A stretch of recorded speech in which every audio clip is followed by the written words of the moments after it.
காடு வட்டி ஜல்லிக்கட்டு விழுந்துகிட்டு மல்லுக்கட்டு போட்டு குத்து போடா போயிடா போடா அண்ணா எனக்கு 100 கொடுத்து 108 போடா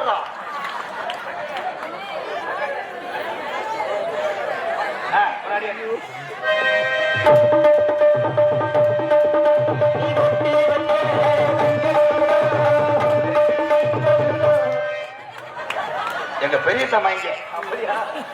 கொஞ்ச நேரத்துல கால இப்படி ஆட்டா என் தம்பியோட மகிழ்ச்சிக்காக நான் என்ன வேணா செய்வேன் அவ்வளவுதான் அவங்க சந்தோஷமா இருக்கணும் ஜல்லிக்கட்டு மண்ணுக்கட்டு பயனுக காடு வட்டி சரவணன் பாட்னர் எதுல பாட்டினாரு ஒரு பாட்டு